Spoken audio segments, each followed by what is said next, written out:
नमस्कार दोस्तों। हिंदी सिनेमा के 60 का दौर था। एक बेमिसाल अभिनेता का उदय हो रहा था। नाम था संजय खान। अपने जमाने के सुपरस्टार कहे जाने वाले फिरोज खान के छोटे भाई। पहली ही फिल्म ने संजय खान को स्टार बना दिया था। रोज लाइन लगाते बड़े बड़े डायरेक्टर और प्रोड्यूसर इनके सामने खड़े रहते अपनी फिल्मों में इन्हें साइन करने के लिए। ये वह अभिनेता थे जो सुपरस्टार के बड़े बड़े सितारों के बीच भी अपनी पहचान बनाने में कामयाब रहे थे। मगर दोस्तों, क्या आपको पता है कि जब ये अपने करियर के उस मुकाम पर पहुंचने वाले थे जहां से हर कोई इनके पीछे खड़ा नजर आता, तभी एक भयानक हादसे ने इनका पूरा करियर तबाह कर डाला। आइए हम आपको इनके फिल्मों में आने से लेकर शाह अब्बास खान से संजय खान बनने और फिर करियर तबाह होने की पूरी कहानी सुनाते हैं। ये कहानी आपको चौंकाने वाली है। दोस्तों, क्या आपने कभी सुना है कि किसी एक्टर को फिल्म एक कार में धक्का लगाने की आवाज से मिली हो? अगर नहीं सुना तो आइए हम बताते हैं। संजय खान को अपनी पहली फिल्म ऐसे ही मिली थी। 3 जनवरी 1940 को शाहबाद यानी कि बेंगलुरु में संजय खान का जन्म हुआ था।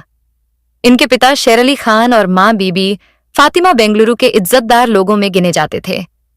वैसे तो संजय खान 5 भाइयों में से एक थे, लेकिन मशहूर केवल 3 हुए क्योंकि ये तीनों बॉलीवुड में आ गए।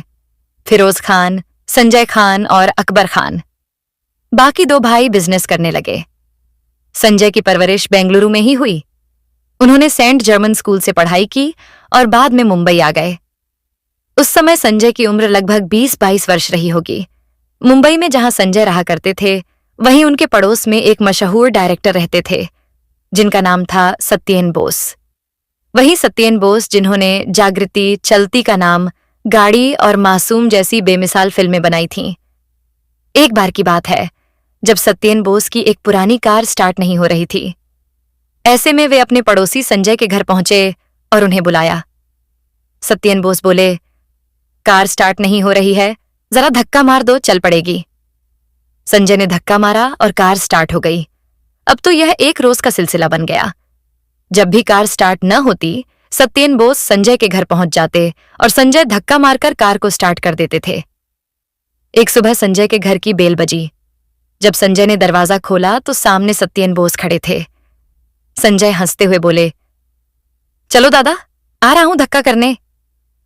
सत्येन बोस मुस्कुराते हुए बोले, आज मैं तुम्हें थकाने नहीं आया बल्कि फिल्म में लेने आया हूं। संजय कुछ समझ पाते उससे पहले ही सत्येन बोस ने कहा, तेजश्री प्रोडक्शन वाले ताराचंद बड़जात्या का एक बहुत ही बढ़िया ऑफर आया है। मैं तुम्हें इस फिल्म में हीरो लेना चाहता हूं। यह सुनकर संजय बोले, क्या मैं आपको हीरो जैसा लगता हूं? इस पर सत्येन बोस ने जवाब दिया, तुम बॉलीवुड में बड़ा स्टार बनोगे, बस एक कमी है, तुम्हारा यह नाम शाह अब्बास यहां नहीं चलेगा। इसे बदलकर मैं तुम्हारा नाम संजय खान रखना चाहता हूं। बस इसी दिन से शाह अब्बास संजय खान बन गए। संजय खान सत्येन बोस के साथ फिल्म की शूटिंग शुरू ही करने वाले थे कि इसी बीच चेतन आनंद ने उन्हें अपनी फिल्म में साइन कर लिया। चेतन आनंद 1962 भारत-चीन युद्ध पर एक फिल्म बना रहे थे। इस फिल्म में संजय को एक छोटा सा रोल दिया गया। इत्तेफाक की बात यह रही कि दोनों ही फिल्में 1964 में रिलीज हुईं, लेकिन हकीकत पहले आ गई। इसी वजह से यही फिल्म संजय खान की पहली फिल्म बन गई। मगर कुछ ही महीनों बाद सत्येन बोस की फिल्म दोस्ती रिलीज हुई, जिसने संजय खान को असली पहचान दिलाई। इस फिल्म में अंधे और लंगड़े बने सुधीर कुमार और सुशील कुमार के साथ साथ एक अमीर खानदान के युवक के रूप में नजर आए। संजय खान ने भी अपनी अदाकारी से सबका दिल जीत लिया। रफी की आवाज में फिल्म के गानों ने धूम मचा दी। जाने वालों, जरा मुड़ के देखो इधर, मेरी दोस्ती मेरा प्यार, चाहूंगा मैं तुझे शाम सवेरे, और रही मनवा दुख की चिंता क्यों सताती है, जैसे नगमे सुपरहिट हो गए।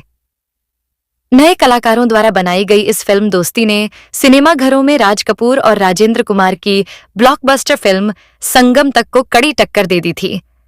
दोस्ती फिल्म के बाद संजय खान अचानक बॉलीवुड में छा गए। वो अक्सर अपने भाई फिरोज खान के घर रात को शराब पीने जाया करते थे।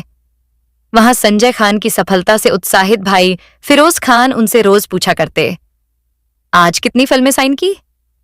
संजय कभी 5 कहते तो कभी 6। आलम यह था कि 1 महीने के अंदर ही उन्होंने करीब 100 फिल्में साइन कर डालीं। इसके बाद संजय खान की कई हिट फिल्में आईं। 1966 में 10 लाख, 1967 में एक फूल दो माली, इंतकाम और शर्त, 1971 में मेला और उपासना, 1973 में धुंध और 1976 में नागिन। मेला, उपासना और नागिन जैसी फिल्मों में तो वे अपने भाई फिरोज खान के साथ भी नजर आए और दर्शकों ने इस जोड़ी को खूब पसंद किया। इसी बीच उन्होंने अचानक खुद फिल्में बनाने का फैसला भी कर लिया। संजय खान ने 3 फिल्में बनाई। 1977 में चांदी सोना, 1980 में अब्दुल्ला, जिसमें वे अपने फेवरेट हीरो राज कपूर के साथ नजर आए, और 1986 में कल धंधा गोरे लोग। इनमें से अब्दुल्ला और कल धंधा गोरे लोग ने बॉक्स ऑफिस पर खूब कमाई भी की। संजय खान का करियर बतौर एक्टर और डायरेक्टर काफी अच्छा चल रहा था, मगर उनके जीवन का जब सबसे ऊंचा मुकाम आने ही वाला था, तभी इस बदकिस्मत अभिनेता के जीवन में एक दर्दनाक हादसा हो गया जिसने उनका पूरा करियर बर्बाद कर दिया। लेकिन दोस्तों, उस हादसे से पहले जान लेते हैं उस कलंक के बारे में जो उनके चरित्र पर लग गया था। जब संजय खान 19 साल के थे, तभी उनका दिल एक खूबसूरत मॉडल और एक्ट्रेस जरीन पर आ गया था। जरीन को आपने देव आनंद की 1963 में आई फिल्म तेरे घर के सामने में जरूर देखा होगा, जहां उन्होंने देव आनंद की सेक्रेटरी जेनी का किरदार निभाया था। कुछ समय बाद संजय और जरीन ने शादी कर ली। दोनों के 4 बच्चे हुए, फराह, सुजैन खान, जायेद खान और सिमोन। मगर दोस्तों, संजय खान ने अपनी पत्नी को उस वक्त धोखा दिया जब वह गर्भवती थीं। यह बात अब्दुल्ला फिल्म की शूटिंग के दौरान की है, जब संजय खान और जीनत अमान के बीच अफेयर शुरू हो गया था। एक समय ऐसा भी आया जब जरीन संजय खान को छोड़कर जाने वाली थीं, लेकिन तभी संजय खान और जीनत अमान के बीच झगड़ा हो गया। कहा जाता है कि संजय खान ने जीनत अमान की सबके सामने पिटाई तक कर दी थी। इसके बाद दोनों का ब्रेकअप हो गया और बड़ी मुश्किल से संजय खान और जरीन की शादी बच पाई। अब आइए जानते हैं उस दर्दनाक हादसे के बारे में जिसने संजय खान का करियर पूरी तरह बर्बाद कर दिया। यह बात 1988 के आसपास की है। संजय खान मुंबई से दिल्ली जा रहे थे। उस जमाने के सांता क्रूज एयरपोर्ट पर पहुंचे तो फ्लाइट में थोड़ा वक्त था। वे वहीं एक बुक स्टोर पर चले गए। वहां उनकी नजर एक किताब पर पड़ी जिसके लेखक का नाम लिखा था भगवान एस गिदवानी। यह किताब एक मुस्लिम शासक टीपू सुल्तान पर आधारित थी और इसका नाम था the sword of Tipu Sultan. किताब दिलचस्प लगी तो संजय खान ने तुरंत खरीद ली। प्लेन में बैठे बैठे उन्होंने पूरी किताब पढ़ डाली और इसके मुरीद हो गए। तभी उन्होंने फैसला किया कि वे इस पर फिल्म बनाएंगे। वापस मुंबई पहुंचने पर जब लेखक का पता करवाया गया तो मालूम हुआ कि वे दिल्ली में रहते हैं। संजय दोबारा दिल्ली पहुंचे और उन्हें 10,000 रुपए देकर कॉन्ट्रैक्ट साइन करवा लिया, जिससे किताब के अधिकार उनके नाम हो गए। मगर किताब की पूरी कहानी को एक ही फिल्म में समेटना मुश्किल था, इसलिए फिल्म बनाने के बजाय उन्होंने इसे धारावाहिक बनाने का फैसला किया। इस तरह the sword of Tipu Sultan की शूटिंग शुरू हो गई। कुछ ही दिन हुए थे कि अचानक एक खौफनाक हादसा हो गया। 8 फरवरी 1990 का दिन था। मैसूर के प्रीमियर स्टूडियो में शूटिंग चल रही थी। रात के करीब 8 बजे थे। कुछ शॉट्स होने के बाद लाइटिंग कम हो रही थी। संजय खान अपने राइटर के साथ बैठकर बातचीत कर रहे थे कि अचानक लोगों की चीख पुकार सुनाई देने लगी। उन्होंने कमरे से बाहर झांक कर देखा तो चारों तरफ आग ही आग नजर आ रही थी। लोग जल रहे थे, चीख रहे थे। यह मंजर देख संजय खान के होश उड़ गए। भयानक आग ने उन्हें भी अपनी लपेट में ले लिया। उन्होंने जान बचाने के लिए भागने की कोशिश की, लेकिन गेट जाम हो चुका था।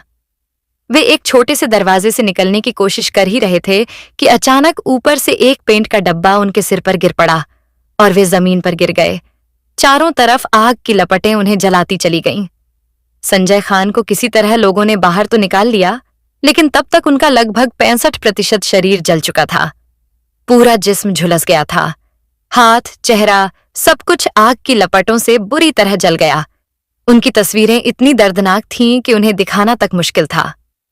जब उस समय के प्रधानमंत्री राजीव गांधी को यह खबर मिली तो उन्होंने तुरंत एम्स के डॉक्टरों को भेजा। जांच के बाद डॉक्टरों ने कहा कि संजय खान के बचने की उम्मीद अब सिर्फ 10% रह गई है। करीब 5 महीने तक वे भारत के अस्पताल में तड़पते रहे। इसके बाद कई महीनों तक उन्हें अमेरिका ले जाया गया, जहां इलाज चला।